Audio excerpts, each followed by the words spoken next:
Live from the 607 is the ODPH Entertainment Edition, where we're talking movies, comics, TV, and more. Why don't you join in the conversation? Hashtag ODPH, because here we go.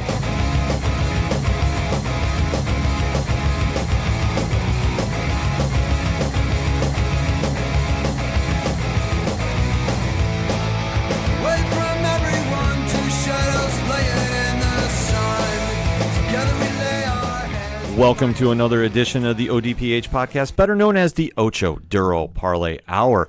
I am your host, Ken M. Joining me in studio, as always, it's Padawan J. Hello there. Folks, we have a lot to discuss. Let's waste no more time, shall we? Hit us up on the social media hashtags. Hashtag ODPH, join in the conversation. You can find all our social media links on OchoDuroParlayHour.com. Definitely want to interact with you because there's so much to cover this week, and we got to kick it off with recapping, dare I say, the event that stole the weekend. That collectively shut down the internet a few times. Right. We previewed it a little bit on last week's episode, but man, did they ever deliver. And then we were talking about Disney D23. The D23 Expo was this past weekend in Anaheim.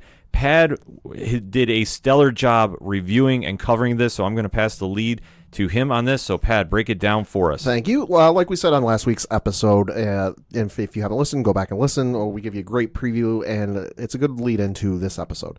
D23 is a Disney-centric convention where you think of San Diego Comic-Con, New York Comic-Con, Emerald City Comic-Con, any of the other great comic conventions or conventions, whatever you want to call them, out there. There's a plethora of things. I know the one year you and I went to New York Comic-Con, they had the costume pieces from Star Wars The Last Jedi. Another year they had them from the Warcraft movie. It's a plethora of various entertainment entities. Whereas with Disney, it's specifically things Disney owned. Like, so you're not going to go there and see Star Trek. You're not going to go there and see, some other thing. It's all Disney-centric properties. And it's a big weekend if you are a Disney fan or a fan of anything they own. We're going to be looking at two specific panels, one that took place on Friday and then one that took place for a long time on Saturday. So we'll start with the Friday one, and that was a Disney Plus panel, and this was our first big long look at what is coming for Disney Plus. Yeah, Disney Plus obviously is the big streaming service that Disney is coming out with in November. Dare I say, is probably going to be the best one for your money. The bargain deals they are offering with us, and there's so many projects coming out. We now have a little more information on that. Yep. Well, I shouldn't say a little more. We have a lot more information on that. You often hear the phrase, it's a shot across the bow at another company or another person. I would argue that this panel was not so much, and obviously, the big competition isn't, Hulu, because, Disney owns that. Right. It's not so much Amazon Prime. It's not anything else. It's Netflix. Yeah, Netflix has been running the game for so long now. And Netflix has been one of the competition because they were first out the gate. They kind of innovated the whole thing, and they deserve their due. But this wasn't so much a shot across the bow as if you think of a ship, this was a shot across the front windows of where the ship is steered. Because they came out the gate, and Disney Plus will launch with 500 films, 7,000 TV episodes, and content will be downloadable. Some titles on Disney Plus may include bonus features such as deleted scenes. Disney will house the entire Pixar and Disney animated library. That is huge. That's a long time, because you think Disney animated films have been going since the 20s. Don't expect me to get the exact years. It's Snow White, But I know they did say that Steamboat Willie will be on there. So he goes, wow, that's Steamboat Willie's going to be on there. So if you haven't seen that, which it's a great little short film. It's fun to see. And the entire Pixar library will be on there, so that's everything from Toy Story 1 up through the new stuff, and I know their shorts are going to be on there as well, and they're working on some new stuff. We'll get to that in a minute. For $6.99 a month, you will get 7 profiles to use. So if you're not quite sure what that is, if you're on Netflix and more than one person uses your Netflix, and I know I have this with my family, so that you can keep your streaming stuff separate and your recommendations separate, you can split it into profiles. Right now, I don't know the max Netflix has, if they even have one, but Disney is letting you get 7 profiles. I want to say, and don't quote me on this, I want to say it's 4. Okay. So Disney's giving you 7. You will be able to stream on 4 separate devices at once. The base Netflix package is 2. You can do more, but it starts at, I want to say it's like $4.99 or $5.99 extra a month to add another 2 devices to be able to use. It's like having another phone line. You have to add and you have to pay for that, but you're given a standard 2 to start with. Yep. Disney Plus is going to give you 4 separate devices. So if you got any siblings or parents or cousins or friends or whatever that you're all on the one account, if you got 4 people streaming at once, you're good. I know this is an issue I run into sometimes with my brother and sister. We all use the same Netflix thing, and I might want to go watch something, and go, oh, darn it, can't watch what I want to watch because, my brother and sister use it. But won't run into this issue now. That is incredible. And I would imagine that if you wanted to go over the 4 there, they probably will have a deal like that you'll just have to pay extra for. They very well might. We haven't got any confirmation about that. Right. And then you will also be able to have 4K streaming at no extra cost, which is something, again, you have to pay extra for at Netflix. So you're getting all this, the 7 profiles, the ability to stream on 4 separate devices and 4K at no extra cost for $6.99 a month. That is ridiculous. That is an amazing deal. Yeah, it's absolutely absurd. And then you will also get, and this is for folks my age and grew up in kind of, I would say, the golden era of the Disney Channel. You will get over 5,000 episodes of Disney Channel shows, and 100 Disney Channel original movies will be available. Like I said, if you're big into the Disney Channel and all the programming they've done there, that's huge. Yeah, I mean, it's even Stevens, it's Lizzie McGuire, anything Disney Channel has ever done or will ever do is going to be on there.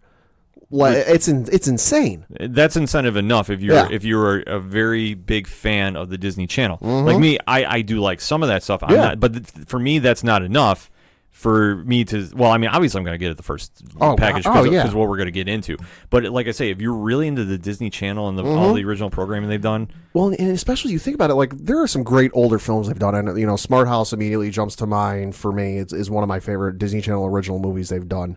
But outside the couple of years they would show it in rotation back in the day, like they never released it for DVD or even I don't even know if it's on iTunes or something like that. So this is going to be like the first time for a lot of people. They're like, oh, hey, I haven't seen that movie in however many years. I'm going to get the chance to go watch it because I'll be honest, to my knowledge, it's not in rotation anymore at Disney Channel. I don't think it is.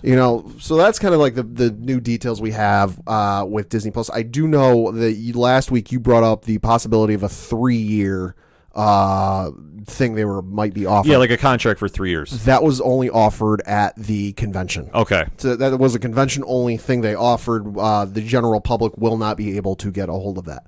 Right now we're going to jump into some things that were announced, and first off we're going to get with some Pixar things that were specifically announced. First off, we're going to go. They discussed a little bit about the Monsters at Work series, which is, of course, a sequel to the Monsters, Inc. franchise. Okay. Ben Feldman and Aisha Tyler will voice 2 new characters. Ben will voice a character by the name of Tyler Tuskman, a Monsters, Inc. employee and Monsters University alumni, so tying in the 2 movies, very successful movies they've done. And Aisha Tyler will voice his mother. So that was something to look forward to there. I know they've announced it, and everyone's kind of excited for it because they are bringing back the 2 voice actors who play Mike and Sully from the original movies, the original 2 movies. They are voicing Mike and Sully in this one. So that'll be definitely something to look forward to. Then they announced a new series, new short films, new series, whatever you want to call it, from the world of Toy Story, starring the character they introduced in the most recent film, Forky. Now, this is a character, minor spoilers, but I don't even think the movie's in theaters anymore. There's a character introduced in the film with the new little girl that Woody and Buzz and all them are now playing with. They're now her toys. She's going into preschool, I want to say it is, and she makes a friend at school that is made out of a spork. Okay. So, and she calls him Forky. So it's his new character and this whole thing. I really encourage you to go see the film. They're doing a series of short films around that character called Forky Asks a Question. It involves basically, like the title says, Forky asking a question. They showed a little bit of the first film, which involved Forky asking Ham, the piggy bank, about money, and then he teaches Forky about money. Okay. So that's something fun to look forward to. Then they jumped into some stuff from Marvel. Marvel announced that Avengers Endgame will begin streaming on Disney Plus on December 11th. All right. A little bit of time to wear. I'm glad I bought it before then because I'm not sure I could have waited until December to rewatch that movie. I'll admit I tried and I broke. Yeah. Then they got into announcing a little bit more of the What If series. They said almost the entire cast of the Marvel Cinematic Universe will be lending their voice to the What If series. Because this is going to be an animated series. Not 100% sure. They really didn't get too much into details on that. I mean, all they really showed was a lot of portraits you see like in like headshots. That's one word I'm looking for. A lot of headshots of characters of the actors and actresses behind the scene. They really didn't get into too many details about it. Of course, the thing I should note with this is they did show some stuff at the panel. But not a lot got out. It will be animated. Okay. They did tease a little bit about it in terms of like they showed some quick glimpses, but none of the footage has made it out because, well, Disney's good at this stuff, and I'll get to that in a little bit. Okay. They said there will be one episode of What If for each of the 23 films in the Marvel Cinematic Universe, so we already know how many episodes we're getting out of this. All right. Now, that's an interesting concept they're going to try doing, because if they're really going to match one up for every single MCU movie they've done. And, the concept of What If you're not familiar with it, is they take an instance where, okay, we'll just say Endgame. Yeah. Let's say Thanos never loses the Infinity Gauntlet. What if Thanos came in with a helicopter? Right. What if... Oh, my God.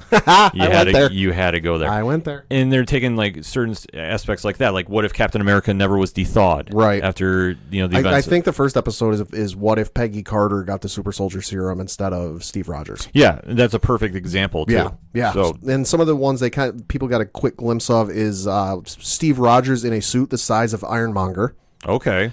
Zombie Steve Rogers. We're going to go zombie Marvel Universe? Apparently. Peggy Carter is Captain Britain. Okay. Oh, I like that. I like that one a lot. And then this one I saw kind of conflicting reports, but I saw mostly people saying this one. Specifically about who it was, but this is the name I've seen most. T'Challa as Star-Lord. Okay. Which would be very interesting. Well, that's a cool thing about What Ifs is they take certain concepts and they just run with it, and it's really up to who's creating. Like, the comic book series has always been very interesting. Yep. Like, because you'll just have somebody just really run away with their imagination and come up with something really cool. Like, I remember it's been rebooted a bunch of times, and they had one like, what if the Xmen never won Inferno in that storyline, and just how crazy that got, and what if Peter Parker became the Punisher? Like, God. Something like that. Like, that's the cool thing about this series, which, especially doing it animated style, you don't have to worry about budgets, you don't have to really worry about anything. It's just limited to what you can draw and put on paper. And especially with as busy as some of these actors and actresses are. My God, I mean, Robert Downey Jr. alone, Chris Evans alone, like how, is Chris Hemsworth, as busy as those folks are, it doesn't require them to be tied down to a specific area to do. Like, they can be on set someplace filming a movie. All right, I'm done filming for the day. Let me just hop in a booth, record my lines, and send them off. That's the beauty of the technology today. And let me just put this out there right now. We don't know the status of Tom Holland involving What If now. Yeah. So I don't have an answer for that before anybody starts tweeting about that. What's the status there? But we'll get into that a little later. Yep. So then they did show a trailer for the upcoming final season of Agents of S.H.I.E.L.D. Okay. Now, I did catch this. What was your thoughts on this, Pat? I liked it. I like how they're kind of teasing and kind of further explaining some things, but also keeping that same Agents of S.H.I.E.L.D. style where I don't really quite know what's going to happen. Yeah, I was a little lost at it. We are going to talk, I guess, a somewhat spoiler about it, because we've covered it this past season on the show numerous times, that now they are back in time. Yep. And where they're going with their direction for the season upcoming, it's anybody's guess. Which, if I remember the trailer right, there was a shot of they were in 1931. Yes. So, I mean, they're not going to be sitting place in one point in time. It looks like they're going to be jumping around a little bit. Yeah, I want to say this almost had a Legends of Tomorrow vibe to it. I definitely got that vibe to it. I also get the feeling that the device they use to go back in time, something tells me it won't be working quite right when the season starts. And once a storyline is finished with whatever point in time they're in, they'll be constantly working on it to try and get back to where they need to go. But oh darn, it's flaring up. Where are we going to go? And then they end up someplace else. It's probably going to happen, and they're going to jump around the MCU a lot. Which I think the overall vibe I'm just going to guess at is they're going to be the ones actually creating S.H.I.E.L.D. Right. Which is going to be just like a weird coming-of-age circle, so to speak. Like, it's going to be different. It's going to be, but S.H.I.E.L.D. will pull it off. I mean, I have no doubt they're going to do that. Then we got some casting news for some of the upcoming Disney Plus. Marvel shows Emily Van Camp will be returning as Sharon Carter in The Falcon and the Winter Soldier. Okay. Yep. And then Wyatt Russell has been cast as U.S. Agent in the Falcon and the Winter Soldier series. I am not a U.S. Agent fan, but it makes sense for the storyline. And they did show I guess you could call it a bit of concept art with the show. It features Bucky Barnes with short hair. Okay. No longer short hair, and Falcon in his costume. The Cap costume. Let me just say, it is comic accurate. That is awesome. Like, this series, actually, I think is one of the most anticipated for me Yeah. shows on Yeah. Disney Plus. Like, I can't wait to see this. Yeah. And especially the direction they're going in. I know they added U.S. Agent, and if you know the history of him involving Captain America, not one of my favorite time periods they've written him in. Right. So, but it'll be a nice dynamic that's added to the show. So I'm interested to see what they're going to go with this, if it's going to be a literal battle for the shield. Right. And I'm just really hoping U.S. Agent doesn't go near it. And Yeah. I'm just going to leave it at that. Up next, they did a little bit of talking about WandaVision.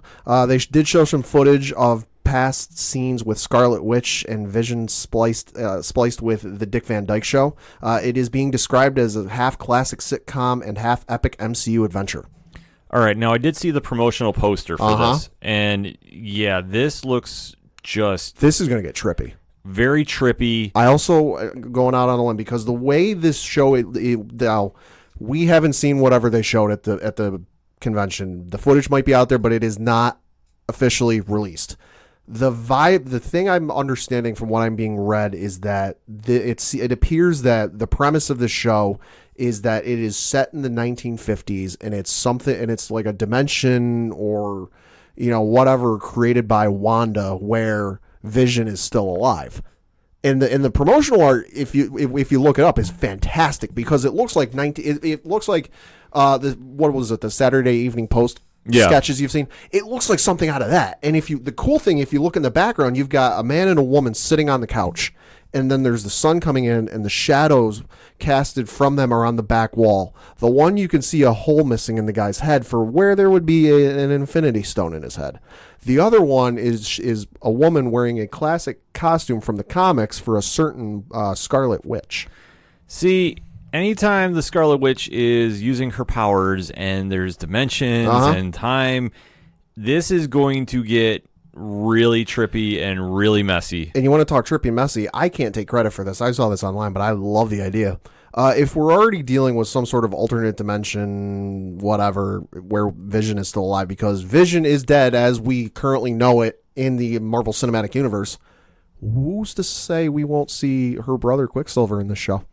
That's a very good possibility. I mean, if she's already brought back one, quote unquote, brought back one person that was dead that was important to her, what's to stop her from doing another one? And I have the feeling, too, and I have not seen anything official about this, I have a feeling we're going to see Doctor Strange appear in this show. Yeah, I mean, because we know this show is going to directly lead into the events of the next Doctor Strange movie. Right. But I think that it's Wanda's messing around with timelines and using her powers, that it's going to draw the attention of the Sorcerer Supreme. Right, and you got to figure with the events of Infinity War and Endgame, the kind of fabric of time and space is already fragile enough as it is. Oh, yeah.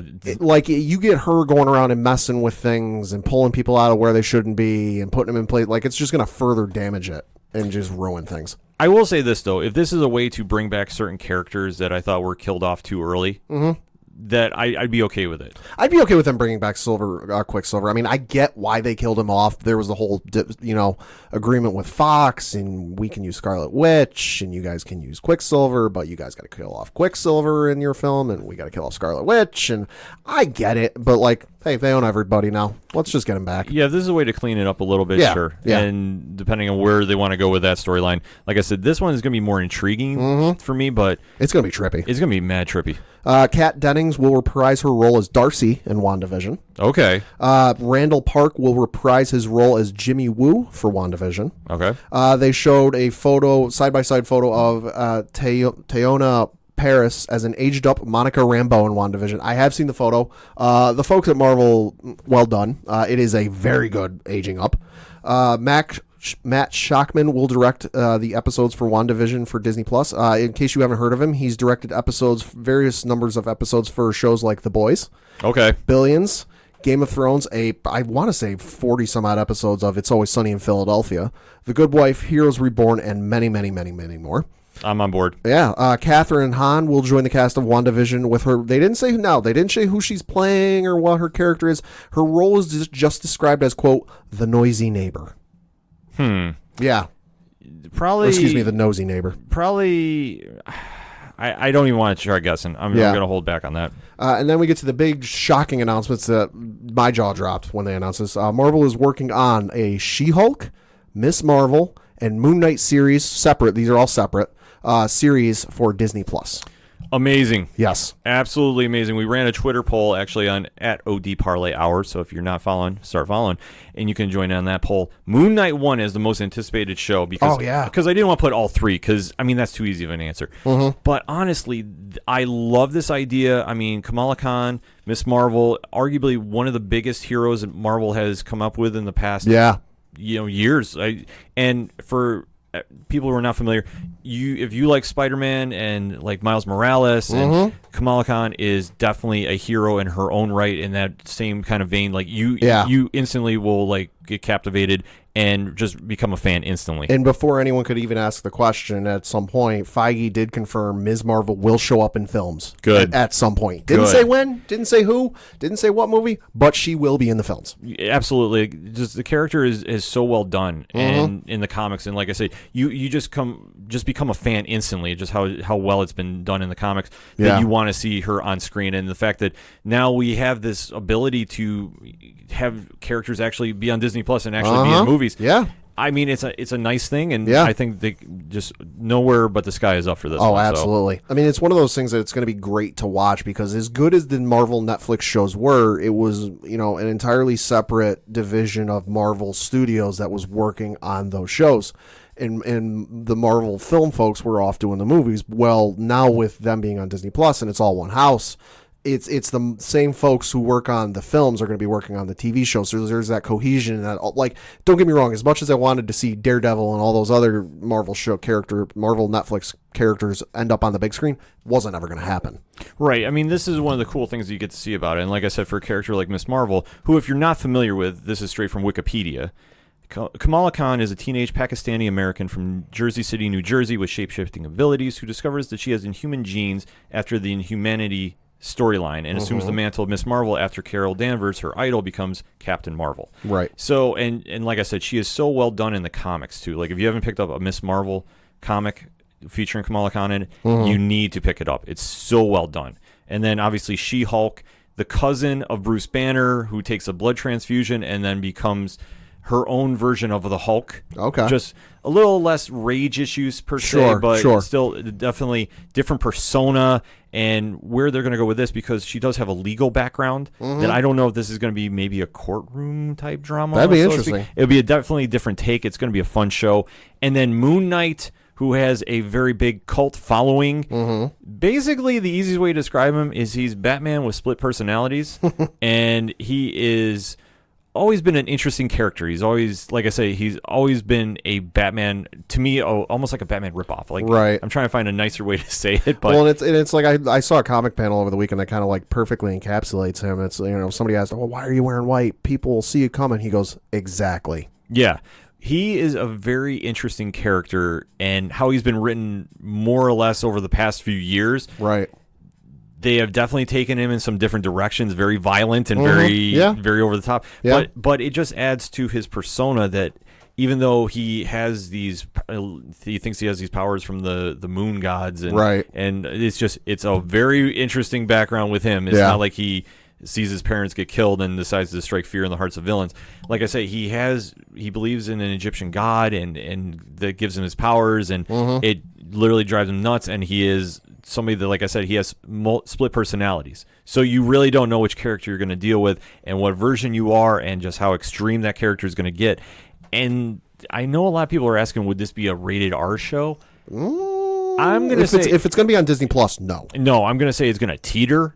It will be a very walking a thin line. Because Disney has made that clear from the outset when they first announced Disney Plus, is that they will not be putting out any R-rated material on Disney Plus. If they do, it's going to end up on Hulu. Yeah. So this could be very interesting to see how they play this character. Yeah. And like I said, the easiest way to describe him is he's Batman with split personalities, but pretty much he can be very well done. And like I said, over recent years, he has developed a very strong and vocal following. I know our buddies over at 3 Fat Nerds are ecstatic about seeing this show come out. Oh, there's a lot of people excited. Oh, yeah, well, definitely, because I never thought that this would happen. Like, we are in a very weird age that we're having a Moon Knight TV show, and we've had a Guardians of the Galaxy film, Ant-Man franchise, and we're going to have the Eternals, too.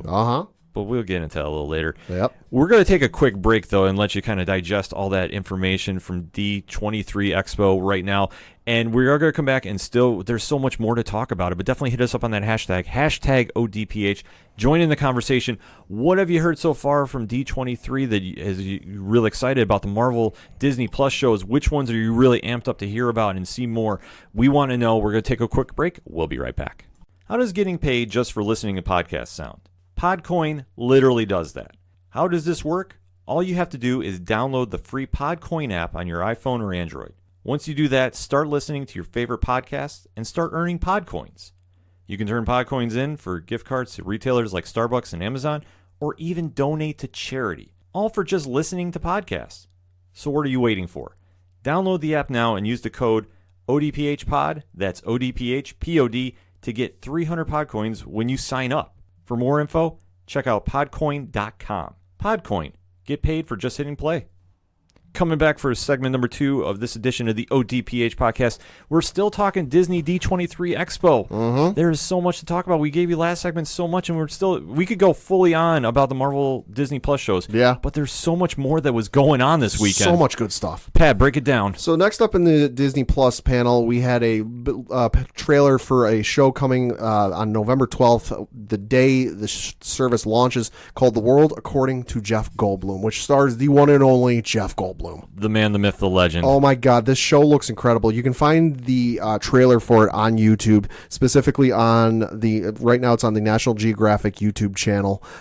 It's going to be 12 episodes long, and it just looks like essentially they went to Jeff Goldblum and here's a bunch of money, make a show, go explore what you want to do. Yeah, and it's just the world through his eyes, and just how unique of a vision. Like he says in the trailer, he's very fascinated by shoes and ice cream and denim and jewelry and tattoos. So it's him exploring all of those things. Like there's one shot where it looks like he's running a ice cream truck in the middle of Los Angeles or someplace. So how cool would that be to walk up to an ice cream truck? Oh, hey, I feel like some ice cream. Oh my God, it's Jeff Goldblum. Yeah, how wild is that? And then in the trailer he says occasionally, he goes and looks at something that interests him. Like there's a shot of him playing basketball on a court with a bunch of guys. It just looks incredible.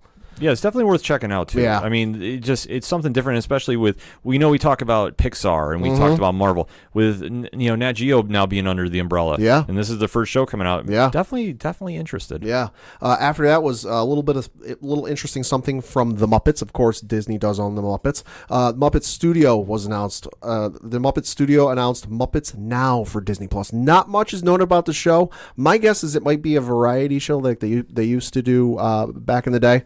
It might be something like that. The only thing that was really put out about it was a funny quote-unquote letter from Kermit. You can find it on the Muppets Twitter account, where anything that would give away any potential details about what is in the show has been redacted, almost like a government letter or files from the government or something like that. So it's a funny read if you want to dig it up.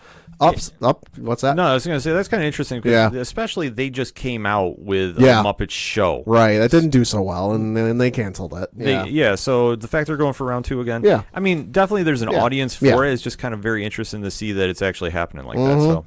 Up next was my favorite part of the panel, Star Wars. They started off with they showed off a Marvel style timeline. So if you think of when they back at San Diego Comic-Con, where they showed off their Phase 4, and it was when stuff was taking place in terms of like what year was coming out. They showed off something very similar, but it was a timeline with when the films and TV series take place, this was very interesting for me as a fan, because yes, in the books they've always had that little timeline where you fill stuff in, but they've never come right out and go, it starts here and ends here. And it shows everything with all the films and shows like the Clone Wars and the Rebels and Resistance and everything. It was cool to see that finally get details of because I know that was one of the things when Rebels was on TV is like, all right, how long does this take place? Like we know we're getting it ends very close to Episode 1 of New Hope, but according to the timeline, it ends right as A New Hope's taking place. But so that was very cool to see. It was also cool to see that they've kind of come up with a term or phrase to kind of define or term the ages or the times it takes place. They're borrowing from the current one-shot comic series they've been doing where Age of. Okay. So the prequel era was titled Age of Republic, like in the comics. The original trilogy era was titled Age of Rebellion, as in the comics. And then they've got Age of Resistance for the newer films, much like the comics. So that was cool to finally see, we have something else to call it other than prequel, sequel, original. Yeah, that's a very cool thing to set up. Yeah. First big announcement they came out with is Star Wars The Clone Wars Season 7 will come out February 2020. Wow. I am so beyond excited for this. Clone Wars has always been one of those shows I really liked ever since it started out way back when on Cartoon Network. I went and saw the movie in theaters. The movie was a little hokey, a little weird, but it ended up, and the animation started off a little rough and a little blocky, but it turned into one of the best visual shows I've ever seen. It's gonna be a little bittersweet for season 7 though, because the executive producer Dave Filoni, who came over from working on Avatar: The Last Airbender on Nickelodeon, a great show in and of its own right, to work on another phenomenal show like Clone Wars and really learn under George Lucas. He did say that this will be the definitive end of the Clone Wars. That yes, there are more stories to tell, but he feels that the show needs to have a bit of closure, and season 7 is going to be it. That doesn't mean I'm not holding out for more. I was going to say, how are you feeling about that? Bittersweet, but at the same time, we've gotten so many stories over the years that I never would have imagined, and so many great without the Clone Wars, Darth Maul wouldn't be alive. Okay. The reason Darth Maul is alive in past episode 1 is because of the Clone Wars. They came up with that idea. There's great series, there's great arcs like the Mortis arc, which is one of the best Star Wars stories of all time. When Disney Plus launches, and Clone Wars will be on Disney Plus. I forget what season it's in, I'd have to dig it up, but the Mortis arc is hands down some of the best storytelling they've done in Star Wars history. It's going to be incredible. They talked a little about the upcoming series they've got. Diego Luna and Alan Tudyk, of course, who were in Rogue One. Alan Tudyk playing K2SO, and Diego Luna being in there as well for the Cassian Andor TV series. Right on. They didn't really get into too much about it because they haven't started filming it. They said filming begins in 2020. They almost wanted to give it a title for other than just Cassian Andor, but they said it's a mystery for another day. Yeah, see, it's really interesting that they're playing off the Rogue One mythos and kind of digging into that a little bit. Yeah. But Rogue One I thought was great, so I don't struggle with them adding anything tying into that universe. No, not at all. And then we finally, like we predicted, got a trailer for The Mandalorian. Holy crap, this looked amazing. It looked very high budget. It looks awesome. I mean, we got a few things confirmed. It looks like it is taking place for part, if not most, on Tatooine. Yeah. It looks incredible. I just can't wait to see what they do and where they go with this, because it is set 7 or 8 years after Return of the Jedi, so things are kind of in flux. The galaxy is kind of in a weird place, so it'll be definitely interesting to see where they go with that. I'm super excited for it. Everything about it just looked incredible. Mm-hmm. The thing I do got to note though is there's a droid in the trailer that is palling around with the Mandalorian, the main character. A lot of people are thinking it's IG-88, the bounty hunter from the films. It's not. From what I've read online, it is IG-11, which is an entirely different character, voiced by Taika Waititi.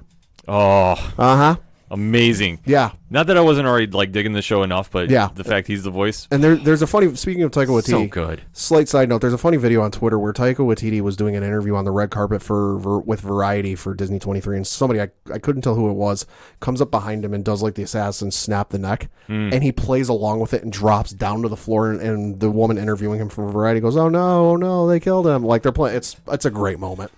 Yeah, everything about this show so far, the so casting good. has looked great. I mean, the casting's insane. You got Taika Waititi playing in there, and then you've also got Carl Weathers is in the show. You've got that going on. You've got Werner Herzog is in the show. Gina Carano is in it as well. I mean, Giancarlo Esposito, Gustavo Fring from Breaking Bad is in the show. I mean, my God. And then there was an announcement of another character or cast member being added, one Agent May. Ming-Na Wen was officially announced as being in The Mandalorian, so that is going to be incredible. I do have a bit of bad news for you, Ken. What's that? Jon Favreau did do an interview. Boba Fett will not be in The Mandalorian. At least this season. See, that's the thing. As long as they can retcon the egregious events of Return of the Jedi and bring Boba back, I'm okay with it. Right. If somebody does it, I'll be okay with because the thing of it is don't get me wrong, I'd like to see Boba alive too, but as we know, he's currently getting digested in the Sarlacc on Tatooine. So for now.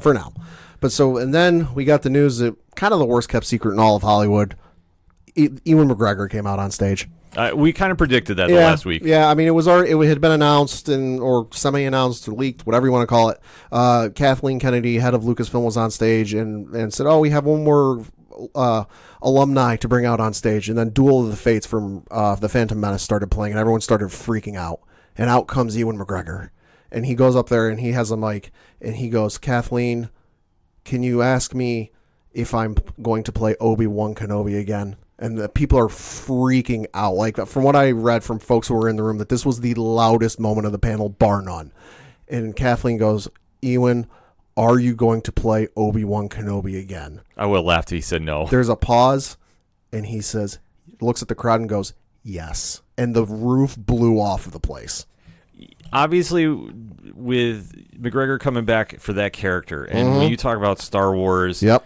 Obi-Wan is one of the sacred characters that this is going to be very uncharted water, but I have to say, between this and The Mandalorian, I don't know which one I'm more excited for. Because for me, it's Obi-Wan. Well, it's going to be interesting to see how many episodes this is going to be. Right. And then let alone what story are they going to do. Right.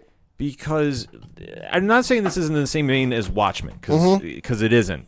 But this is one of those characters that you can't bring back, and especially bring back, Ian McGregor, to play him, right, and fall flat on your face. Not saying it's going to happen, but this is one that you really got to nail out of the park. I think. Yeah, I mean, they did announce that filming starts in 2020, and that the scripts are already done. So the scripts are already done. They're going to start filming in 2020. It's going to be incredible. I mean, the wild thing is, and somebody pointed this out on Twitter, Ewan has always not been the right exact age for Obi-Wan Kenobi at that point in the story, but darn it, he's close. Like, he's like a year or two off on the high side from what Obi-Wan Kenobi is in the story. So at this point in the story, Obi-Wan Kenobi is supposed to be like 45, 46 or something like that. Ewan McGregor's like 48, 49. Like, it's scary how close he is, and so after that, they showed an updated timeline with when the new shows are going to take place. The Obi-Wan Kenobi show will be taking place in the middle of the Solo, when the Solo film takes place, which spanned a couple of years. The Cassian Andor TV series will be taking place right in the middle of where Star Wars Rebels takes place, so of course between episodes 3 and 4. And then The Mandalorian, like I said, will be taking place 7 or 8 years after Return of the Jedi. Very interesting news and very exciting news. Yeah, I would say it's wild to see. I mean, just to finally get an Obi-Wan Kenobi series is awesome. Like, I can't get excited enough for that. Yeah, this has been so long rumored. I know there was talking about a spin-off movie. Yeah. But now that you're doing it on Disney Plus, I think is a good move too. I'm not saying the movie wouldn't have done well at the box office, because I think it would. I think when you have a character like that, you're going to definitely sell tickets. I mean, Solo did when they did the prequel there. Yeah. So this one obviously is highly anticipated for the right reasons, and I think putting it on Disney Plus to really see how it's going to play out is going to be a really cool thing to do. Right. So I'm already sold on The Mandalorian. So God, yeah. Like, for me, that is my show. Yeah. Obi-Wan is going to be good, but for me, The Mandalorian and that thing delivered on the trailer thus far. So that concluded the Disney Plus panel on Friday. But there was so much that happened on Saturday. We're actually going to take another break, come back, and close out about Disney D23 Expo recap. You definitely hit us up on the social media hashtags, #ODPH, join in that conversation. Definitely want to hear your thoughts. We've given you so much already, and we still have more to go. You are listening to the ODPH.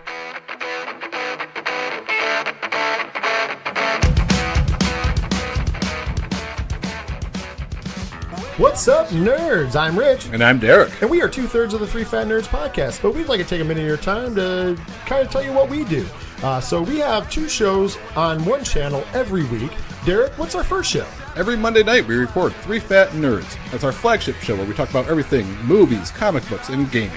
And then, of course, every Thursday evening, we record 3FNW, which is Three Fat Nerds Wrestling. And there we talk about pro wrestling. We do reviews of pay-per-views and talk about shows and the news and give our opinions on everything pro wrestling. You can find our podcast by searching 3 Fat Nerds in any podcast provider, and bam, we're right there, and you can go ahead and subscribe. Or you can visit our website, 8122productions.com, and you can stream and download for there, as well as check out other things we have going on. Now, we're going to send it back over to Ken M and the ODPH.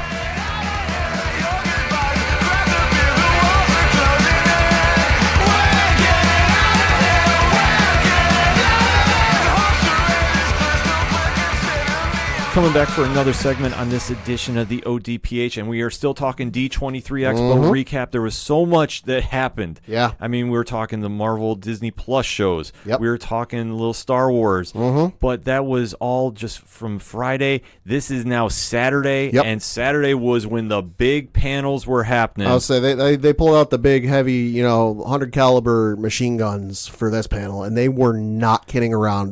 Ken, how familiar are you with Marvel's policy of attending one of their panels, their main stage panels? I have been to quite a few at New York Comic Con, and they do not mess around there. They give you fair warning, no cell phones, no laptops. Otherwise, they're taking the phones, or they're telling you to shut down, and they will escort you out of the panels. Yeah, there was one year we were at a panel in New York Comic Con where they were going to show a brief clip from the second season of Agent Carter that was coming out later that fall or early next year, the year after. And it was just a brief clip, and then it was a thing from the cast. Hey, sorry we couldn't be there, yada yada. There was a person a couple rows in front of us that was press for a website or news organization or something, and had his laptop out and was taking notes of what was said and what was shown and yada yada. And the footage started, and we are very familiar, and some of our listeners might be very familiar with the suits at Marvel. Yes. That they're walking around in suit, tie, and... They look like S.H.I.E.L.D. agents. They look like S.H.I.E.L.D. agents, and they're watching everyone like hawks. And the footage started from Agent Carter, and the person still had their laptop open, and the suit saw it and goes up to him and goes, "Shut the laptop." The person showed their badge and goes, "Oh, but I'm press. I don't care. Shut the laptop." Yeah, they do not mess around, and they give you fair warning. If they catch you with it, you deal with the consequences, and it is not fun, especially if you can't come back. Yeah. And your badges. Yeah. I mean, they employed very much of the same tactics with this panel. It is well documented on Twitter that folks who went into this panel had to put their phone into a sealed bag, and if they broke the seal on said bag and took their phone out, they would be escorted out of the building. So you knew going into this with that in mind. They're like, oh my Lord, what are they showing? They came out and they weren't ready to unveil their Fox slate. So the stuff's coming from Fox, but they weren't ready to show anything off from Fox Studios. Right. So nothing really major there. So nothing from Avatar 2 or 3 or 17 or 18. But the first movie up was The Rise of Skywalker. Of course, the much anticipated final chapter in the Skywalker saga. Yeah, what can you say about this other than Avengers Endgame? Most anticipated film of the year. Yeah. And definitely a lot of hype behind it. Yeah. They did release the photo or poster of it, rather. Yeah. So Yeah. What was your thoughts on that, Pat? Because this was a highly discussed topic on Twitter. I like the poster. I thought it was funny that everyone was making high ground jokes when it came to Kylo Ren. I gotta admit, the Palpatine Sidious thing threw me off, and I'm like, it just looks weird. It looks odd. But then somebody figured out that it's a reference shot from one of the action figures of the Emperor. So that, if you're sitting here going, why does it look so weird? That doesn't look anything like him. Well, it's not Ian McDiarmid as the Emperor. It's a reference shot from a toy, which why they went that route, I don't know.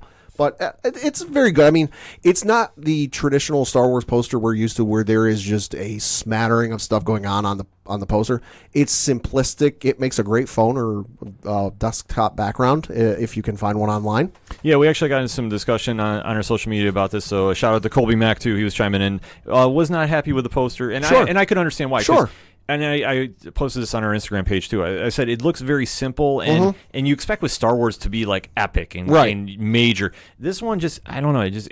I could understand why people were kind of like underwhelmed about it. I mean, to me, it made sense though, because it's like, okay, you know what you're getting with this. Yeah. Like, you're getting the end of the Skywalker saga. What more do we need to show you other than Rey and Kylo fighting? Yeah. They brought out the entire cast on stage. Kerry Russell, who is in the film, new to the film this year, described her character as being, quote, very cool and a little bit shady. She's kind of a criminal, and an old friend of Poe's. Billy D said, Lando has never left me. I've been here all these 40 years, and it's been a very special experience for me, close quote. I gotta admit, the favorite thing about Saturday was also the stuff going on at this panel, but then Billy D's Twitter account.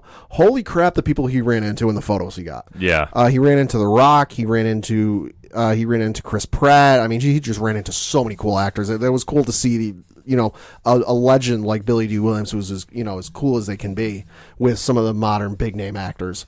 Yeah, definitely. It was a cool thing to watch. Yeah, J.J. Abrams expressed that Carrie Fisher's Leia is the heart of the story. They showed the poster like we mentioned, and then they showed a little bit of footage, which has since come out, which is a full-blown trailer. It's a very cool trailer, which you can find online. It's, as we record, #1 trending on YouTube. It's kind of it's a fun look back, almost like a super trailer type thing of all the films. They start with the original movies, and then they switch to the prequel movies, and before they jump to the newer movies, and then they switch to some new footage. I mean, we see Finn, Poe, and Chewie and Rey with C-3PO on a planet that looks very similar to some of the Mad Max-like shots we saw in the last trailer, but there's more people there. There's a shot of Leia training Leia in a forest, which I'm going to go out on a limb just based off of what we see in the background behind Leia. Now, the thing we should reiterate, this is unused footage from episode 7. Right. They unfortunately, Carrie Fisher passed away before they were able to even start filming The Rise of Skywalker, but they had enough footage left over and permission from her family to use the unused footage from The Force Awakens for this film. Based off of what it looks like, the scenery behind Leia, there's a shot later in the trailer of Rey throwing her lightsaber through a tree and kind of like cutting the tree in half and then pulling it back to her. I'm going to go out on a limb and say she's training or giving Rey some training.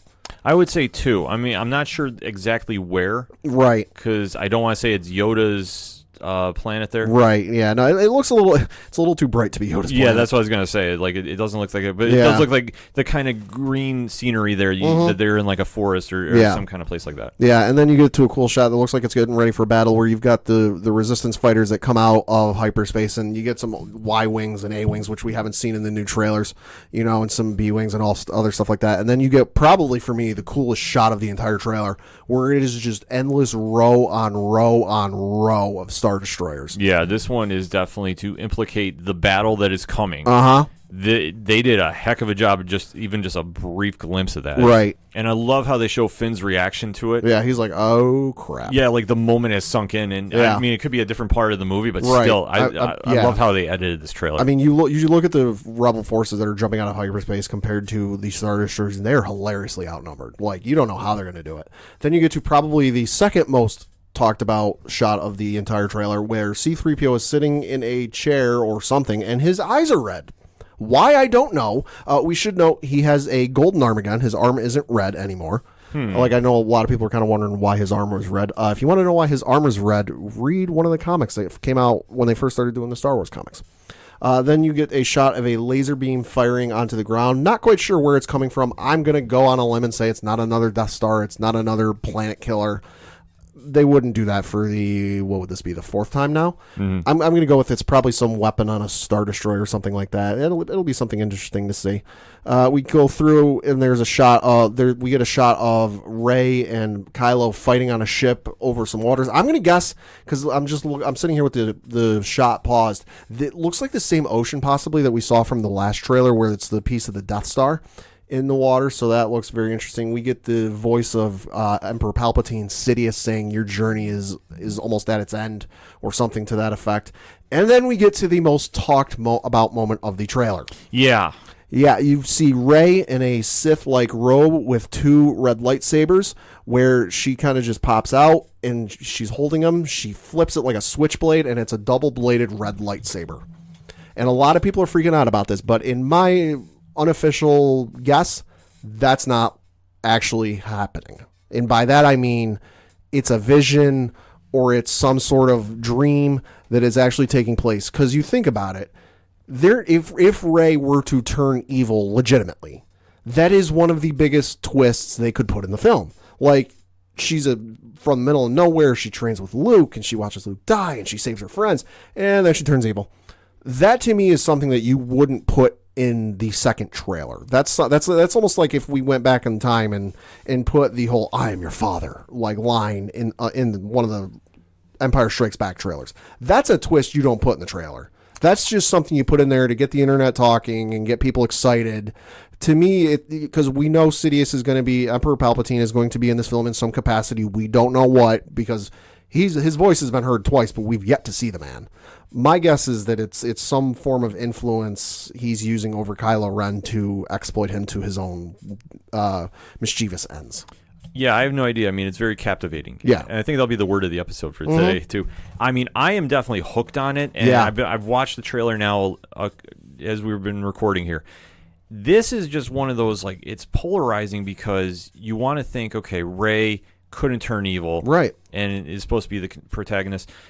And if she does that mean Kylo, embraces the Force? I mean, and for that kind of reveal for the trailer, I mean, they didn't need a mic drop moment like it, but like I said, I'm very, intrigued by it. And I need to watch it a couple more times. Yeah. Because, like you touched upon, Pat, why would they give away that in the trailer? It's almost like if they went and put the moment where Kylo kills Supreme Leader Snoke in the last one in the middle of a trailer. Yeah. Why would you do that? Yeah, you wouldn't do that. No, you wouldn't. It's just misdirection. It's a red herring. It's something to get people excited and talking, and it's working. Smoke and mirrors. I mean, I said, they showed the footage on Saturday, and people weren't able to record it, but they were able to take down some notes and some descriptions, and that description hit the web almost as soon as they were done showing the footage, and it was, and all of Twitter broke just because, oh my God, what we just saw. Right. Obviously, this is the most anticipated movie of the year. I mean, like I said, you can argue with Avengers Endgame. Yeah. And like I said, the trailer very captivating, especially like when they show the lineage, and especially if you're not like a big Star Wars fan. Yeah. You embrace enough of it that you go, okay, I get why this is a big deal, and just the history has gone through, and just how much that franchise has revolutionized film. I would say, by and large, digital film projectors are in theaters thanks in large part to George Lucas. Yeah. Like, you go back in the history, it's just one of those things. It's wild. Up next, we had some stuff from Marvel, because as you predicted, we did have some new announcements from Marvel that were not announced at San Diego Comic-Con. I had a feeling about this. Yeah, first off, Ryan Coogler, who was the director of Black Panther 1, came out and said he has finished a treatment of the screenplay for Black Panther 2. No, that will not be the final title, but that's just what he's calling it right now. And it will be released on May 6th, 2022. All right. Any predictions about this film? I have no predictions personally, but the thing I keep seeing getting thrown out there is Namor. I do too. And my prediction, if you know the comics, I think they're going to try doing a version of Doom War, but not with Doom, but with Namor. Sure. And I don't know exactly how this is. I could see this becoming like a political espionage type film, like something different. Because the one thing about Black Panther, the first one, it was such a different visual experience. Yeah. From everything we've seen from the MCU. And like I say, it didn't feel, like I say, I know I bring this up a lot of times, like Thor, Ragnarok and Guardians of the Galaxy felt like the same movie. Sure. And the one thing I want to see with this new phase is I want to see each film stand out on their own and really do it. And I thought Black Panther did such an incredible job. And I mean, Michael B. Jordan was so great as Killmonger. Obviously, he's not going to be back unless, of course, Scarlet Witch could do everybody a favor and resurrect him and, whatever she's doing in WandaVision, throwing that out there. Yeah. But however it's going to pull off, and especially if this is Namor, like I said, this would be such a different take for Marvel to do and make it a political thriller. Oh, I love the idea of a political thriller, just because what we saw from the end of Avengers Endgame, they have a embassy set up in New York. Yeah. Like, they are, you can't go back to the whole, we're just a hidden country that nobody has ever heard of except for some superheroes. No, like, I would love to see a political thriller or something in the realm of, like, not necessarily like a House of Cards type thing, but like an action political thriller. Yeah, absolutely. Like espionage and underhanded deals and stuff like that. Well, that's what I want to definitely see with this, especially with Namor being heavily rumored to now finally be joining the MCU. Which, I mean, as we sit here recording in, the latter half of 2019, we still don't know who owns the rights to that. That's all. Ever since Marvel started films way back in 2008, we're still sitting here going, we still don't know who has the rights to Namor. Yeah, this is one of the more interesting mysteries of the MCU. And it's one that I'm quite honestly, and this might be deliberate on their end, I'm surprised that Kevin Feige hasn't ever come out and said he's ours or no, he's not ours. I think they've just been waiting for the right time to introduce the character. It could be. because they have so many characters to really develop. Yeah. And Namor is a very tricky one. Mm-hmm. I mean, I think especially with him being Marvel's version of Aquaman, Yeah. to bring him to the big screen, Yeah. you have to have the right story, and you have to tell it the right way to connect.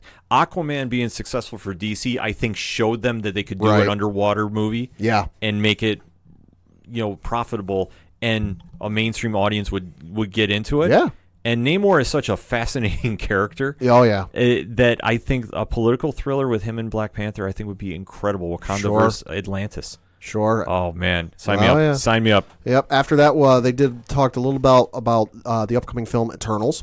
They brought out the entire cast: Richard Madden, Lauren Ridloff, Kumail Nanjiani, Brian Tyree Henry, Salma Hayek, Leah McHugh, Don Lee, and Angelina Jolie, who got a huge ovation. Yeah. They then showed off. I know they showed off kind of like sketch art, concept art for what their characters would look like in their costumes. And I think they even did like test photos of what they would look like in their suits. Kumail looks absolutely ripped. My God. Yeah. It's going to be insane to see. They also brought out some new characters.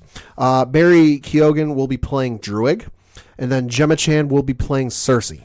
Okay. See, I originally thought Angelina Jolie was going to be playing Cersei, so I'm completely okay with Gemma playing her. Yeah. And it's very interesting too, which I will let you get into the other casting with this because I'm going to go on a little tangent with that. Yeah. So the next bit of casting first got announced or leaked on Friday that this actor would be joining the MCU, but it wasn't known in what film or what role. So speculation obviously started abounding rapidly, but we didn't have to wait long to find out. That would be one Kit Harington, a.k.a. Jon Snow from Game of Thrones. The King of the North has now joined the MCU. He'll join the MCU, and he's playing Dane Whitman, a.k.a. Black Knight. Okay, now this is very interesting for me because as far as I can remember, and please correct me on hashtag ODPH on social media if I'm wrong, the Black Knight has had nothing to do with the Eternals. Right. The Black Knight has always been an Avenger, and obviously he deals a lot with the Ebony Blade, and it ties back to like the King Arthur lineage. And there is if I'm not mistaken, there was like a romance between Cersei and the Black Knight in Avengers, because at one point they both were Avengers.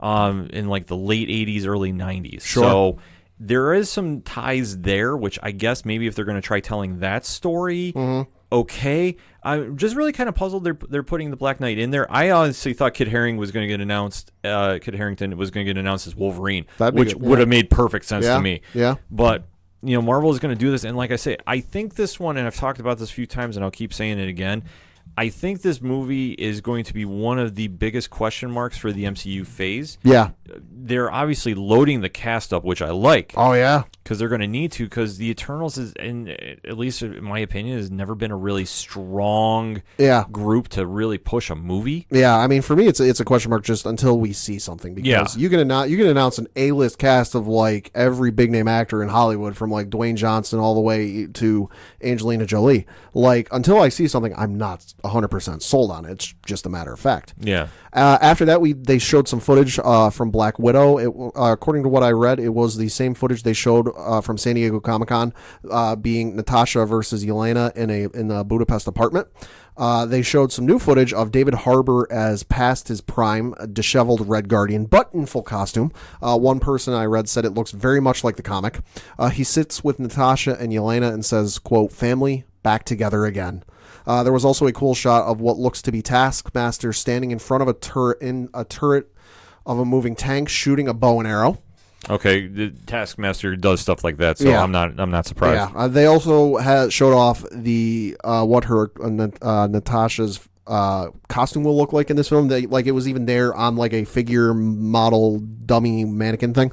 It's all white, which is very interesting, and I think it's a very interesting kind of like, you might be able to read a bit into it, into like, okay, it starts like, this is kind of like her origin story and maybe how she gets started. It's all white, it's all pure, and then you get to like where she is in the Avengers and in the Iron Man films, where it's black, and oh boy, some stuff has happened between now and then. Well, the character has had a long history in the comics. Sure. And from my guess at this is going to be based off of the Marvel Knights limited series of the Black Widow. Sure. That happened in the late 90s. I think it was, Devin Grayson and J.G. Jones. I mentioned this before on the show. I think they're going to borrow heavily from this, especially the character Yelena, because I don't want to go spoiler on this, but there is a program that develops Black Widow's agents. I think this is going to tie into the origin of this, and you're going to see how this happens. And for everybody that's going, okay, well, obviously the events of Avengers Endgame, why are they even doing this? I think you're going to see how they're going to bring Black Widow back to the timeline of the current MCU. I'm not going to go spoiler on this because I have my theories, and they've touched upon this in the comics lately. Sure. So hit your local comic book shops up, and you can do some research there. But this is, I think, they're going to tie into. But everything I've heard about this movie so far, I'm definitely intrigued. Yeah. No, I just hope we get to see a trailer in the public soon. Oh, I imagine soon. That did it for the Marvel portion of things. Now, if you're wondering if they said anything about Spider-Man, no. Kind of hard for them to make an agreement or anything with Sony when literally like the entire brass was at this thing. Kevin Feige did address it in interviews. He didn't say anything on stage about it, but from all intents and purposes, we're reading for right now, as we sit here recording in August of 2019, the deal is done. The deal is over. Spider-Man will no longer be in the MCU as of right now. Now, that's not to say something can get done down the road or a new deal can be made, but for right now, it's over and done with. Okay, I think we're going to start hearing some talk about negotiations start up again. Probably. Very soon. And, I mean, obviously, with D23 going on, they weren't going to go into negotiations with Sony over the weekend. No. I know this was a highly debated topic on Twitter and Instagram, and rightfully so, depending if you're on Team Sony side or Team Marvel side. Yep. In my gut opinion, they're going to come to some resolution about this, and I'm fully, after digesting this for a week, I'm fully thinking that Marvel and Sony will come to an agreement, if not a new deal, as in Marvel gets a more percentage, right? A new deal as they'll just do the old deal again, because I think that you'll see characters get borrowed, sure, and I think that that's going to be the tying piece to this puzzle, that you will see Tom Holland appear in Venom. Right. And that way they will also have the tie-in if they want to try having other characters cross over. They can do that. I'll say, because the thing we did read in kind of the interim between last week's show and this week's show is that Disney didn't ask for 50% of co-producing. It was more 30%. So, but again, this is a story that who said what and when has gone back so many times that it's almost like playing telephone. Yeah, it's getting so tough to decipher. Okay, what really is getting said and what's not. And I know more information will come out eventually about this, especially when they start rolling with the movies. But the only thing we can really say is Tom Holland did appear at this expo. Yep. And he addressed the crowd and said he loves him 3,000. Yeah. That was, like I said, that was the end of the Marvel portion of things. Just some other couple news, movie news from Disney that happened during the panel. They talked about the Jungle Cruise film, which of course is starring Dwayne Johnson, aka The Rock, and Emily Blunt. As Brandon Davis of comicbook.com put it on Twitter, quote, "Well, The Rock literally just rolled into D23 on a giant boat for Jungle Cruise. He's making his way through the crowd for high fives." As one other person said during this moment, all that was missing was his intro music from WWE.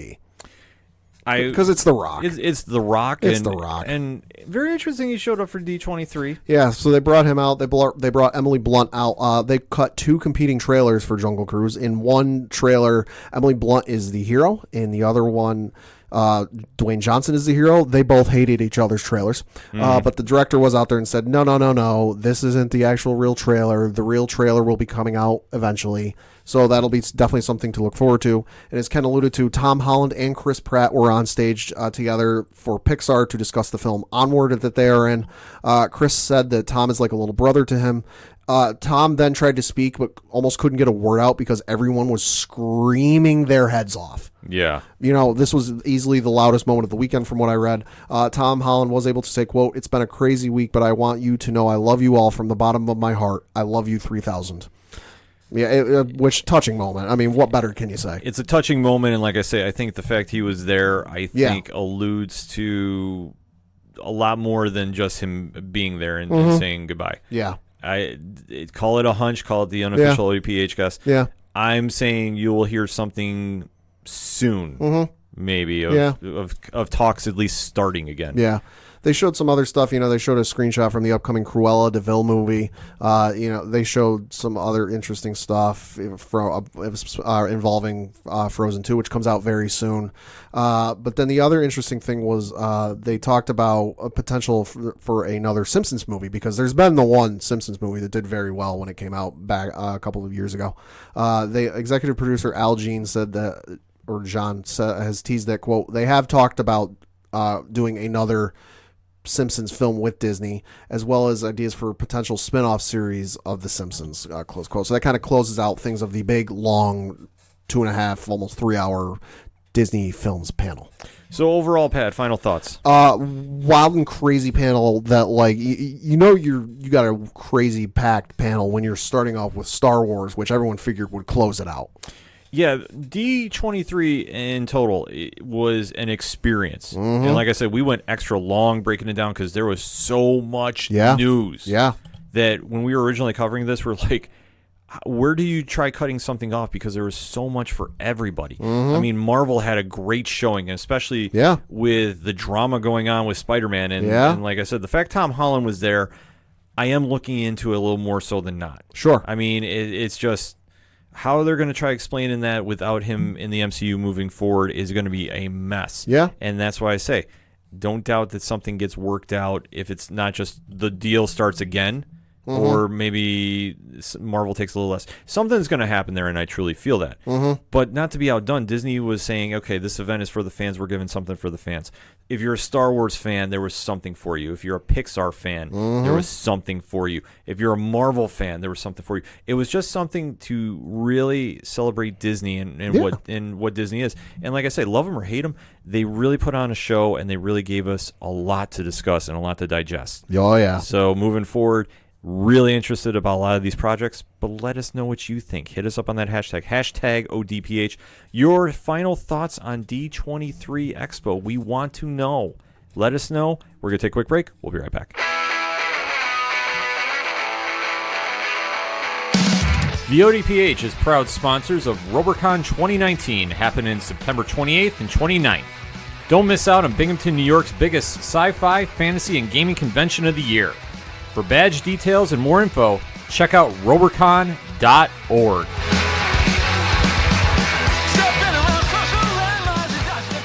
Coming back for the final segment on this extended edition of the ODPH. Pad, kick us off with those one-shots. Well, I got to talk one big thing that broke in the middle of the Disney films panel because, well, it traces back a little bit. At some point last week, Bob Odenkirk, of course, who plays Saul Goodman on Breaking Bad and the show Better Call Saul, did an interview where somebody asked him about the Breaking Bad movie, because we've known that a Breaking Bad movie is in the works or coming. And he dropped the bombshell that, it's already done. They've already filmed it.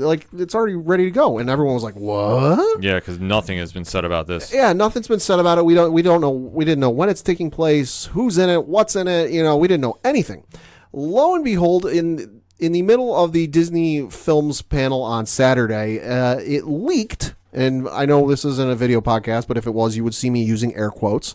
It leaked, quote unquote, onto Netflix, a listing for a film called El Camino, a Breaking Bad movie. And then was promptly taken down like 5-10 minutes after, which allowed the entire internet to go off the deep end and bonkers. Like, oh my God, what? And then lo and behold, we got an actual trailer for said film. It is on the Netflix YouTube channel if you want to check it out. In it, you see Skinny Pete, of course, friend of Jesse Pinkman's, being interviewed by the DEA, trying to find Jesse Pinkman, although they don't name him until about halfway, 3/4 of the way through the trailer, where he goes, I don't know where he is. North, south, east, west, I don't know. He goes, but I saw the cage they were keeping him in to keep him cooking that entire time, so I'm not going to tell you where he is, because I'm not going to get Jesse Pinkman put back in that cage. So not really much to go off of with this trailer, other than it appears Jesse Pinkman, of course, we saw at the end of Breaking Bad, which, spoiler alert, he ran off at the end and was driving off in the car, laughing, and to what end we don't know. So at least it looks at this point he is still alive, but the DEA is still looking for him. To tie into Breaking Bad, and if you've never seen the series, one of the best ever on television. Every season is available on Netflix. Right, and jump on it. Yes. Don't hesitate. It is one of the most well-crafted stories, and the concept is just absolutely crazy about a terminally ill science teacher who's trying to make money for his family. Yeah. And spirals into becoming a meth kingpin. Meth kingpin. I mean, because I'm rewatching the show. I mean, it starts off like you say. He's a science teacher. He gets diagnosed with lung cancer, and his sister-in-law works at a hospital, and it's the best oncologists in the entire country. We'll take you there. We'll get you fixed that. And they have a whole treatment process they want to put him through, but it's going to cost something. I want to say it was like $90,000 or $50,000, something absurd like that. And Walter White, the main character's wife, was ready to do that and just like do whatever they had to do to get the money to do that. And he's like, no, listen, okay, great. If I make it through and this treatment works, we get left with a ton of debt that we got to pay off. But I'm still alive. If it doesn't work, then I'm leaving you here with all of the this debt and nothing to show for it. So that's where he comes up with the brilliant idea, brilliant depending on if you look at it that way, of, I'm going to cook meth to make money and try and help my family out. Yeah, it's one of the wilder concepts, and to see the progression of Walter White, which Bryan Cranston just absolutely plays such complex role with ease. And just the dissension of his moral character. I mean, you can see on every season, and you can see it right from the outset. I mean, if you know how the show goes, and it's amazing to see looking back on it, because I haven't watched a lot of these episodes since before the final season came out. Right, where you've got in season 1 where he's got somebody captured and he's deciding if he should kill them or not, and he does the pluses and minuses, the pros and cons, and he's really for days, if not weeks, he's debating this. And it's funny to me, having seen how the show ends and going, oh my God, season 1, he's not sure about this. Season 5, Walter White wouldn't have given a what. Yeah, it's just the progression of the character, and like I said, the dissension into, I don't want to say madness because it's not, but just how his moral compass is corrupted, and just the characters involved, and just how well it's orchestrated. And by far and away, arguably the best series finale I've ever seen. Yes. There's only one character that they don't tie up that loose end for. Sure. And I don't want to spoil it for anybody that hasn't seen it. So, and even with Better Call Saul, which is a spinoff and it's a prequel, but still ties into what happens, the whole Breaking Bad universe has been so well done. That obviously that they're doing the spinoff movie, which is highly anticipated. Oh God, yeah. Will it continue that quality? I mean, you got to trust the creators on this. The show creators, Vince Gilligan and company, are involved. Like it the same crew that worked on Better Call Saul and Breaking Bad have worked on the film. Aaron Paul is involved with the movie in some capacity. Like it's going to be wild to see. Yeah, and it comes out October 11th of this year. So definitely mark that down on your calendars. Binge watch the show if you haven't seen it already. I would say if you start now. I mean, we're sitting here, the last week in August. You have time. There's enough time. You can get pretty well caught up, depending on how you want to get into it. It's so well worth it. So well worth it. Yes. So instead of one shots, I'm going to just do 2 more quick segments. Okay. So not really bullet points like we typically do, because we do have to talk about Powers of X. So we have been talking spoilers if you're not familiar with the comic series. The Xmen Reloaded and Jonathan Hickman's crazy story unfolds so beautifully. Like I'm trying to think of how to describe it without going too spoilerific, but I think I'm going to have to. It's like peeling the layers back on an onion, because he's dealing with different timelines, and we are talking spoilers about this. So the whole issue is in the year 100 timeline, which is where Nimrod has taken over, and it's the humans and machines are now teaming up against the mutants, and you now are dealing with Apocalypse running what you assume is the mutant force of protecting mutant kind. Almost Days of Future Past that alike. Yeah, and it's such an interesting take that he does on this, because what we find out is the group of characters that we've seen, the one that looked like a mix between Magneto and Havoc, and Wolverine is there, and we see Zorn, which I'll be honest, I was like, I don't know, because the whole Grant Morrison run, I have very, very differing feelings about that one. Sure. And then the one that looked like Groot, we now know who they are, and they are Apocalypse's horsemen. Yep. Which you find out that War is Wolverine, and it is the Wolverine. It's not the kid that I thought it was originally. No, it's actually James Howlett himself. Death is Zorn, who has a death wish, and you can tell, and just how absolutely Deadpoolish he is talking throughout this issue, which I have to admit, I actually started laughing at some of the stuff there. Yeah. Then you see Pestilence, who they refer to as North, and it's a mixture of Emma Frost and Lorna Dane. So you do understand the Magneto tie-in a little bit because Polaris has been long rumored to be Magneto's one of his children. Yep. But the Emma Frost thing I thought was a very curveball idea because originally it's a very left field Jonathan Hickman thing to do. Right, but it makes sense. But even though the craziest one I saw was Famine, and it's not Groot. Nope. It's Kuroka inhabiting the dead body of Cypher. Yeah. Which, if you don't know who that character is, if you've ever read New Mutants, the original run, a long-standing character that was a fan favorite who was killed off. That just an interesting character that, like I say, at that time period, it was really showing the gravity of being a new mutant and going through Xavier's school. And as the issue progresses, you kind of see Apocalypse is now leading the final, this like almost suicide mission to go after Nimrod and go into his base. And Nimrod at this point, he doesn't like. They know they're coming, but Nimrod just couldn't give any less of a what. Yeah, like I say, the personality that is in Nimrod, I got to imagine is somebody. Yeah, I almost want to say at this point is Mr. Sinister. Oh, that'd be wild. I'm thinking it's something bananas like this, that he's just so full of himself. He's not even dealing with the threat. And as you see, the Apocalypse force is coming after him. Cardinal, the one that looks like a mixture of Nightcrawler and somebody else, is leading the charge and is with Rasputin and that whole group. And you're really kind of seeing that there was Zorn and North, and they're making the run, and it's like a distraction almost. And as you see with Cardinal, that it's a mix between Rachel Gray and Kurt Wagner. Okay. It's just a wild mix of characters that are composing him. I mean, you're just kind of seeing that they're going after the whole mutant, or machine humanity, force that is like converting people, like almost making them like cyborgs. I'll say because from what we know in the comics, humanity teamed up with the machines to really take on the mutants and fight the mutants, and now it appears to us because there's a panel where they're turning a baby from a human baby into like part cyborg or something. So now it looks like, okay, hey, yeah, thanks humans for helping us out and getting us to where we want to be, but now we're going to turn on you. Yeah. So at this stage, their two forces are going on at the same point, and then you see Wolverine and Apocalypse and Cypher going into Nimrod's base, and Nimrod is expecting them. Meanwhile, the other forces are, getting decimated until Rasputin pulls the craziest wild card out, and that is Zorn, who he has a death wish. Yeah, in the worst way. In the worst way possible.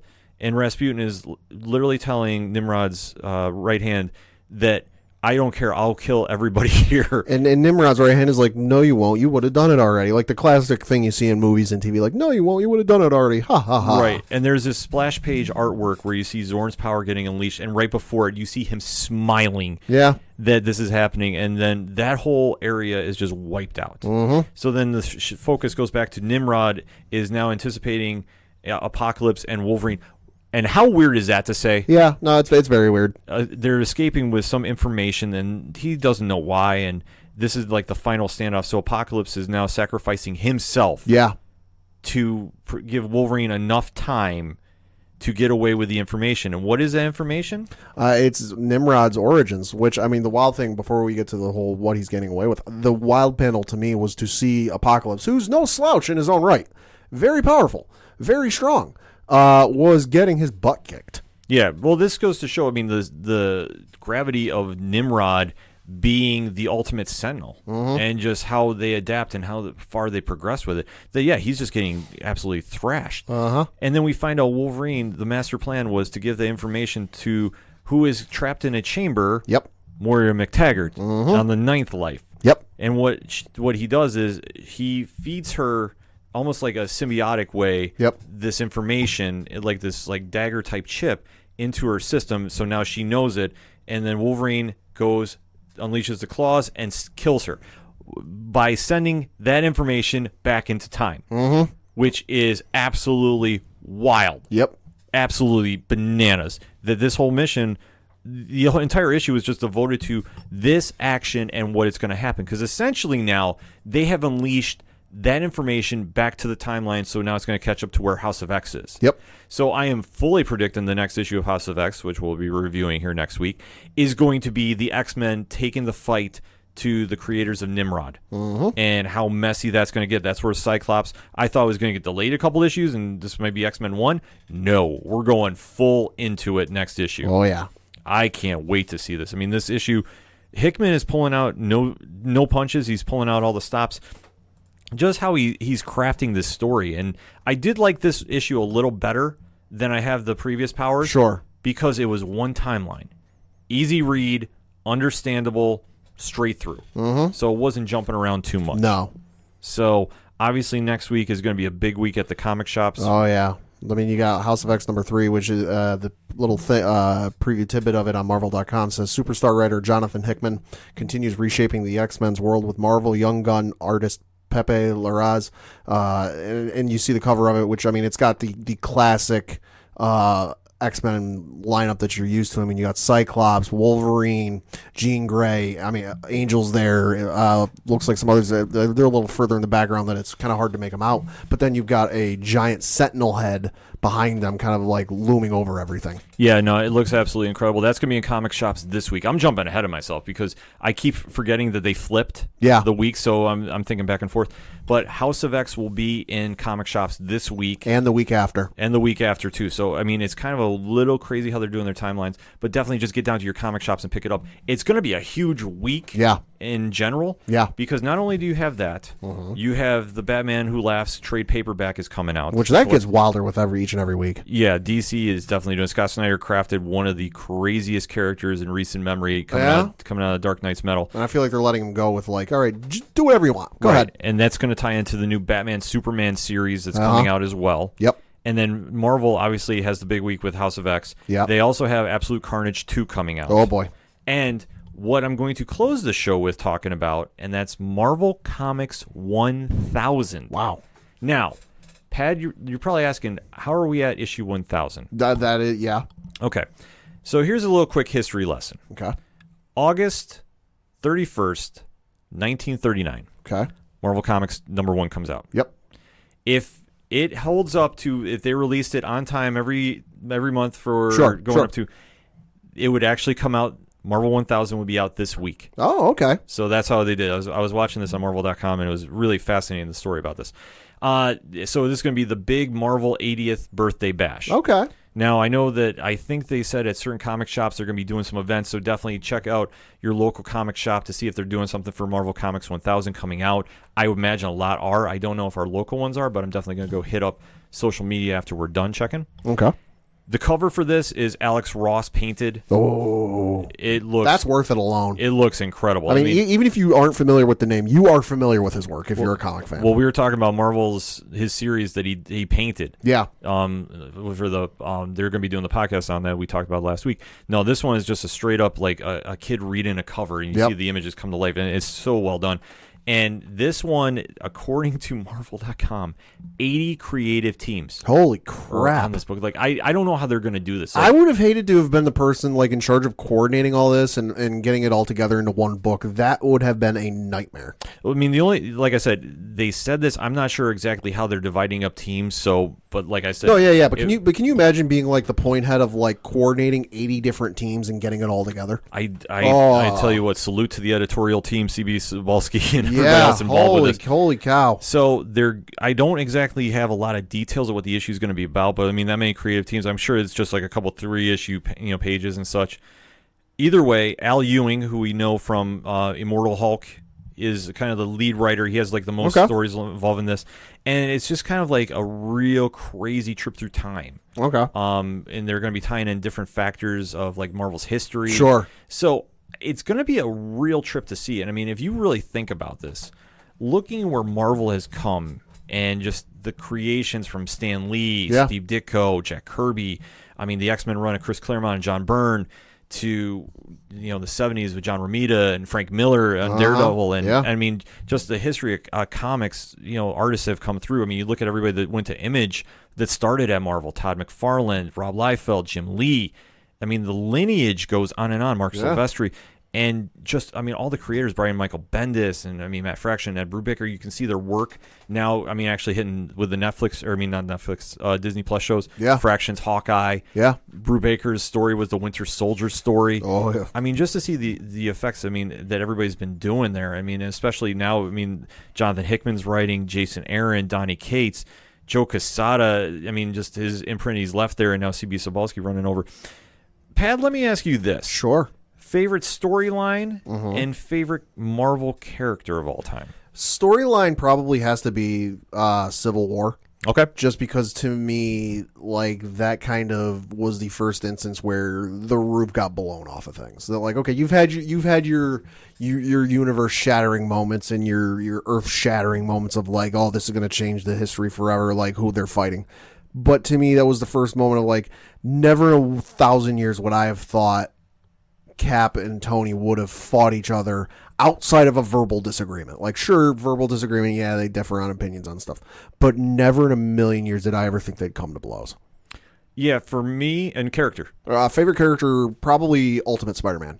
Because for me, that is, the whole Ultimate Spider-Man thing coming out when it did, especially around when the Sam Raimi films were coming out. And that was kind of like, for me, when he was at his, the popularity was at its peak, was peaking.